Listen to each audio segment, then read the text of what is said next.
ഇതിന് ആരോപണ വിധേയരായ ഈ അധ്യാപകർക്കെതിരെ അന്വേഷണ വിധേയമായി നടപടി സ്വീകരിക്കണമെന്ന് ആവശ്യപ്പെട്ടുകൊണ്ട് DD-ക്കും DO-ക്കും പരാതി നൽകാൻ വേണ്ടിയിട്ടുള്ള തീരുമാനം എടുത്തിട്ടുണ്ട്. നമ്പർ 1. നമ്പർ 2, കലോത്സവം തിങ്കളാഴ്ച ഈ മാറ്റിവെച്ച കലോത്സവം തിങ്കളാഴ്ച നടത്താനും തീരുമാനിച്ചിട്ടുണ്ട്. ഇത്ര കാര്യങ്ങളാണ് തീരുമാനിച്ചത്. Okay, ready. ഇത്രയാണ് തീരുമാനം. ഈ തീരുമാനമല്ല.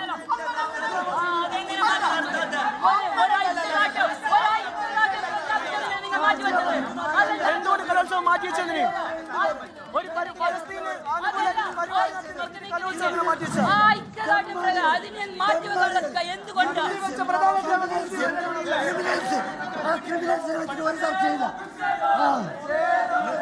എന്തായാലും അധ്യാപകർക്ക് അതിൽ മറുപടിയില്ല എന്നോണം മനസ്സിലാക്കാൻ കലോത്സവം അങ്ങ് മാറ്റിവെക്കുകയാണ്. പലസ്തീന്റെ പേരിൽ ഒരു പ്രതിഷേധം നടത്തിയതിന്റെ പേരിൽ അല്ലെങ്കിൽ ഒരു ഐക്യദാർഢ്യ കലാരൂപം നടത്തുന്നതിന്റെ പേരിൽ അസഹിഷ്ണുക്കളായ അധ്യാപകർ ആ കലോത്സവം അങ്ങ് മാറ്റിവെക്കുകയാണ് ചെയ്യുന്നത്.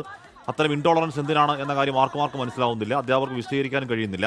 കലോത്സവം മാറ്റിവെച്ച കലോത്സവം തിങ്കളാഴ്ച തുടങ്ങും എന്നാണ് പറയാൻ കഴിയുന്നത്. ഷഹദ് റഹ്മാൻ ചെയ്യുന്നു. ഷഹദ്, അങ്ങനെ ഒരുപാട് കുഞ്ഞുങ്ങൾ കൊല്ലപ്പെടുന്നതിൽ കുട്ടികൾ ഒരു ആവിഷ്കാരം നടത്തുന്നത് തടയുന്നത് ഇൻടോളറൻസ് ആണ്, അസഹിഷ്ണുതയാണ്. അതൊരു അധ്യാപകർക്ക് വെച്ചു പൊറുപ്പിക്കാൻ കഴിയുന്ന ഇൻടോളറൻസ് അല്ലതാനും. എന്താണ് അതിനെപ്പറ്റി അധ്യാപകർ പറയുന്നത്?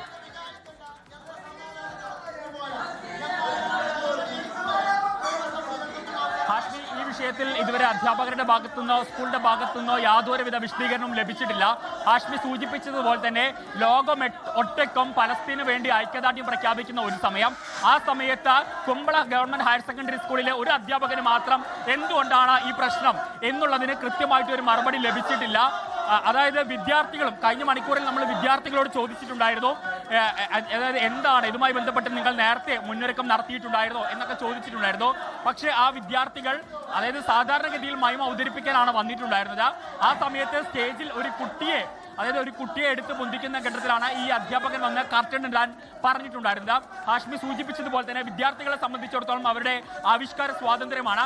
മാത്രമല്ല പലസ്തീന് നമ്മുടെ രാജ്യമോ അല്ലെങ്കിൽ മറ്റു രാജ്യങ്ങളൊന്നും തന്നെ എതിരുമല്ല. മാത്രമല്ല എല്ലാവരും അത് രാജ്യത്തുടനീളം പലസ്തീന് വേണ്ടി ഐക്യദാർഢ്യം പ്രഖ്യാപിക്കുന്ന ഘട്ടത്തിലാണ് വിദ്യാർത്ഥികളുടെ ഭാഗത്തുനിന്ന് ഇത്തരമൊരു നീക്കം ഉണ്ടായിട്ടുണ്ടായിരുന്നത്. അത് കലാസൃഷ്ടിയായിട്ട് കാണാൻ എന്തുകൊണ്ടോ ഈ സ്കൂളിലെ അധ്യാപകന് സാധിച്ചില്ല എന്ന് വേണം നമുക്ക് ഈ ഘട്ടത്തിൽ പറയാൻ. അതുകൊണ്ട് തന്നെയാണ് ഇത് കേരളം ഒട്ടാകെ ഇന്ന് വലിയ ചർച്ചാ വിഷയമായിട്ടുള്ളത്. ആ അധ്യാപകന് മാത്രം എന്തുകൊണ്ടാണ് ഈ പലസ്തീനോട് ഇത്ര പ്രശ്നം എന്നുള്ളത് നമുക്ക് മനസ്സിലാകാത്തത്. വിദ്യാർത്ഥികൾ അല്പസമയം മുൻപ് നമ്മളോട് പ്രതികരിച്ചു. വിദ്യാർത്ഥികളും ഇതേ ചോദ്യം തന്നെയാണ് ചോദിക്കുന്നത്. കാരണം മാഷുമാർക്ക് എന്താ ബുദ്ധിയും വിവരവും ഇല്ലേ? അതായത് അവിടെ പിഞ്ചു കുഞ്ഞുങ്ങൾ മരിച്ചു ചാവുകയാണ്, ഒരുപാട് ആളുകൾക്ക് ഭക്ഷണം ലഭിക്കുന്നില്ല തുടങ്ങി ഒരുപാട് പ്രശ്നങ്ങൾ ദിനം പ്രതി നമ്മൾ കാണുകയാണ്. അപ്പോൾ എന്തുകൊണ്ടാണ് കലോത്സവ വേദിയിൽ ഇത്തരമൊരു പരിപാടിക്ക് വിലക്ക് ഏർപ്പെടുത്തിയത്? ആ വിലക്കിന് കാരണം എന്താണ്? ഈ പരിപാടി നിർത്തിപ്പിച്ച അധ്യാപകനെതിരെ കർശന നടപടി സ്വീകരിക്കണം എന്നതടക്കമുള്ള കാര്യങ്ങളാണ് അല്പസമയം മുൻപ് ഈ വേദിയിൽ പരിപാടി അവതരിപ്പിച്ച വിദ്യാർത്ഥികൾ തന്നെ നമ്മളോട് പറഞ്ഞിട്ടുള്ളത്. എന്തായാലും ഇപ്പോൾ PTA യോഗമാണ് നടക്കുന്നത്. ആ യോഗത്തിലേക്കാണ് ഇപ്പോൾ ഈ MSF-ന്റെ നേതൃത്വത്തിൽ പ്രതിഷേധവുമായി രംഗത്ത് എത്തിയിട്ടുള്ളത്. അതാണ് വാക്കേറ്റവും ആദ്യം പിന്നീട് കയ്യാങ്കളിയിലേക്കും മാറിയിട്ടുള്ളത്. ഇപ്പോഴും ഈ യോഗം കഴിഞ്ഞിട്ടില്ല. അധ്യാപകരെ ഇവിടെ നിന്നും പിരിഞ്ഞു പോകാൻ അനുവദിക്കില്ല എന്ന നിലപാടാണ് MSF സ്വീകരിച്ചിട്ടുള്ളത്.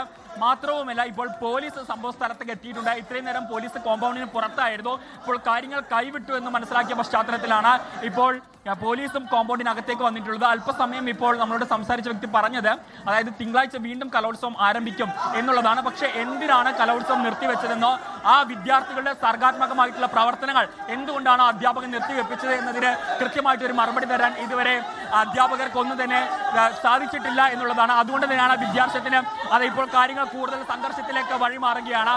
ഈ പ്രവൃത്തി ചെയ്ത അധ്യാപകനെതിരെ നടപടി സ്വീകരിക്കണം, അധ്യാപകനെ സ്കൂളിൽ നിന്ന് പുറത്താക്കണം എന്ന ഒരു കാര്യമാണ് പ്രധാനമായിട്ടും ഇപ്പോൾ ഈ MSF-ഉം അതുപോലെ തന്നെ ഇവിടുത്തെ വിദ്യാർത്ഥികളും പ്രധാനമായിട്ടും ഉന്നയിക്കുന്നത് എന്നുള്ളതാണ്. ഇപ്പോഴും അതായത് സ്കൂളിന്റെ പ്രധാന അധ്യാപകനും അതുപോലെ തന്നെ ഇന്നലെ ഈ സ്റ്റേജിൽ നിന്ന് പരിപാടി അവതരിപ്പിക്കുന്ന ഘട്ടത്തിൽ ഈ വിദ്യാർത്ഥികളെ പിന്തിരിപ്പിച്ച അധ്യാപകനും മറ്റ് സ്കൂളിലെ ടീച്ചേഴ്സും PTA ഉൾപ്പെടെയുള്ള ആളുകൾ ഇവിടെ ഉണ്ട്.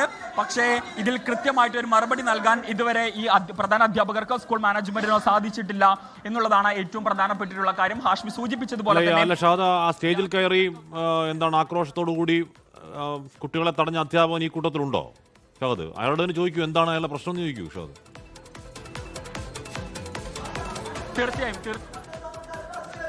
തീർച്ചയായും അവരുടെ സാന്നിധ്യത്തിലാണ് ഈ യോഗം നടക്കുന്നത്. പക്ഷേ അപ്പോഴും എന്തിനാണ്, അതായത് പ്രധാനമായിട്ടും ഈ വിദ്യാർത്ഥികളും അതുപോലെ തന്നെ MSFും ചോദിക്കുന്ന പ്രധാനപ്പെട്ട കാരണം എന്തിനാണ് ഈ പരിപാടി അവസാനിപ്പിച്ചത്, എന്തുകൊണ്ടാണ് കലോത്സവം മാറ്റിവെച്ചത്, ഈ 2 ചോദ്യങ്ങൾക്കാണ് മറുപടി ലഭിക്കേണ്ടത്.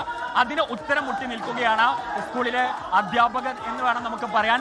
കാര്യങ്ങൾ സംഘർഷത്തിലേക്ക് വഴിമാറിയിട്ട് കുറച്ചധികം മണിക്കൂറുകളായി. മാത്രമല്ല സ്കൂൾ പിരിച്ചുവിടാൻ, അതായത് സ്കൂൾ ഒഴിവാക്കാൻ വേണ്ടി ഇന്ന് അടയ്ക്കാൻ വേണ്ടി ബെല്ലടച്ചതാണ്. പക്ഷേ ഇതുവരെ വിദ്യാർത്ഥികൾ ആരെയും തന്നെ ടീച്ചേഴ്സ് ക്ലാസ്സിന് പുറത്തേക്ക് വിട്ടിട്ടില്ല. കാരണം MSFന്റെ പ്രതിഷേധം ഇവിടെ നടക്കുന്ന പശ്ചാത്തലത്തിൽ എന്താണ് നിങ്ങളുടെ ഈ വിഷയത്തിൽ പ്രധാനപ്പെട്ട ആവശ്യം എന്താണ്?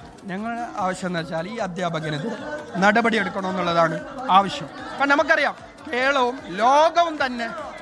ലോകം തന്നെ ഫലസ്തീൻ ഐക്യദാർഢ്യം പ്രകടിപ്പിക്കുമ്പോൾ, കേരള ഗവൺമെന്റ് തന്നെ ഐക്യദാർഢ്യം പ്രകടിപ്പിക്കുമ്പോൾ ഈ ഒരു ഗവൺമെന്റ് കലാലയത്തിൽ നമുക്കറിയാം പ്രതിഷേധങ്ങൾ ഉയർന്നു വരുന്നത് ക്യാമ്പസിൽ നിന്നാണ്, സ്കൂളിൽ നിന്നാണ്, വിദ്യാർത്ഥികളാണ്. എല്ലാ കാലത്തും അങ്ങനെ തന്നെയാണ്. ലോകത്ത് എവിടെയുള്ള മനുഷ്യവേദനകൾ കോളേജുകൾ കൂടെ, കലാലയങ്ങളുടെ വിദ്യാർത്ഥികളിലൂടെ അത് പല ആവിഷ്കാര രൂപത്തിൽ പുറത്തേക്ക് വരാറുണ്ട്. പ്രത്യേകിച്ച് ഇത്രയധികം കുഞ്ഞുങ്ങളുടെ കുരുന്ന് ശവശരീരങ്ങൾ കാണുമ്പോൾ സ്വാഭാവികമായി മനുഷ്യർക്കൊക്കെ വേദന ഉണ്ടാവുന്നതാണ്. ആ വേദന ഒരു മൈമിൻ്റെ രൂപത്തിൽ ആവിഷ്കരിക്കുന്നതിൽ ആ അധ്യാപകൻ എന്താണ് പ്രശ്നം എന്ന് ഇപ്പോഴും ആർക്കും മനസ്സിലാവുന്നില്ല. മാത്രമല്ല അതോടുകൂടി കലോത്സവം മാറ്റിവെച്ചേക്കാം എന്ന് ആ സ്കൂൾ തീരുമാനിക്കുന്നത് എന്തിനാണെന്ന് മനസ്സിലാവുന്നില്ല. എന്തായാലും ആ അധ്യാപകൻ കയറി കട്ടം താഴ്ത്തിയിട്ടും കുട്ടികൾ മയം കളിച്ച് പൂർത്തിയാക്കി. നല്ല ധീരരായ കുട്ടികളാണ്. ഇനിയിപ്പോൾ കലോത്സവം തുടങ്ങുമ്പോൾ അതിനേക്കാൾ നല്ല ഒരു ഐക്യദാർഢ്യവുമായ ആ കുട്ടികൾ തന്നെ രംഗത്ത് വരും എന്നും പ്രതീക്ഷിക്കാം. അതൊക്കെയാണ് അധ്യാപകർക്കുള്ള മറുപടി. ലോകത്തെവിടെയായാലും ഏത് സമയത്തും 24 വാർത്തകളും ഓഗ്മെന്റഡ് റിയാലിറ്റി പാക്കേജുകളും എക്സ്പ്ലെയിനറുകളും വിശദമായി കാണാൻ ഞങ്ങളുടെ യൂട്യൂബ് ചാനൽ നിങ്ങൾക്ക് സബ്സ്ക്രൈബ് ചെയ്യാം.